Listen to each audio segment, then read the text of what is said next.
A local plastic surgeon is trying to reverse the damage done by illegal injections that are increasingly popular in our area.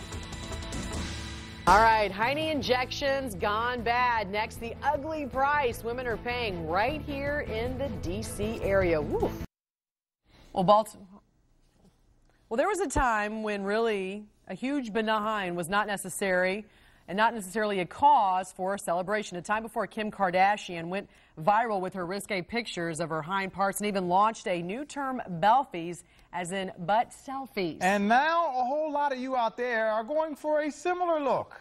But oftentimes, it doesn't end well. More and more women are turning to illegal black market injections to increase the size of their booties. And as Andrea McCarren explains, there are often dire consequences. Women are choosing these injections over implants because of cost and convenience. Initially, there's very little recovery time, and the price is usually a couple of $100s, as opposed to as much as $10,000 for implants.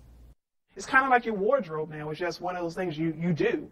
I don't wear a suit and a tie, I got a booty. Like, that's what I wear to work. Sarah is 31 years old and wanted to boost the size of her behind. So she turned to an option cheaper than implants and illegal, silicone injections. If you're in a club with 100 women, we'll say 80 women will actually have them done. So it's kind of like, you know, you have a competitive edge. But her injections went bad, and she's not alone.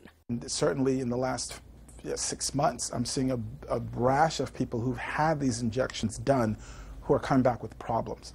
Not only are these silicone injections illegal, they're often mixed with materials that can create horrible, disfiguring reactions. And the skin, this dark skin, feels like leather, like a leather purse. We've heard stories of motor oil being mixed with them. We've heard Fix-A-Flat, hydrogel. These are substances that go to the kidneys and destroy them, go to the liver, destroys them. They can also lead to masses of silicone that have hardened and migrated. So firm, Dr. Onyewu must work to soften the tissue enough to remove it. If you try to go in now and surgically remove it, you couldn't even get a knife through it. That's how hard it is. And so most of these are done underground. Even more alarming, these black market injections are being done at pumping parties, held in motel rooms, private homes, and spas. A few of my girlfriends and I, we actually heard about this person. So we just went together, got a little hotel room, and had a little girls' night. It's a shroud of secrecy around it. It's hard to get into these parties. You have to be invited by somebody who's had injections done before.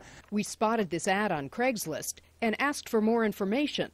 Minutes later, we received a price list from an injector in Buffalo, New York, claiming to work with lots of girls from D.C. This person promised results would be immediate and permanent, and was even willing to come to D.C. for a $300 travel fee. I don't suggest it. I guess the main reason is you never really know who's doing it or what they're actually injecting. It's actually scary, honestly. It's scary. It's scary because it's extremely dangerous. One of Dr. Onyewu's patients traveled all the way to South America for butt implants, but the surgeon there put in breast implants instead. Andrea McCarren, WUSA 9. Wow. Well, Baltimore, Atlanta, and New York are currently considered hubs for getting those illegal injections. Some have even led to serious illnesses and even death. When Dr. Onyewu tells us a lot of doctors shy away from dealing with the aftermath of those injections because, as he says, reversing those toxic shots is nothing you can learn in school.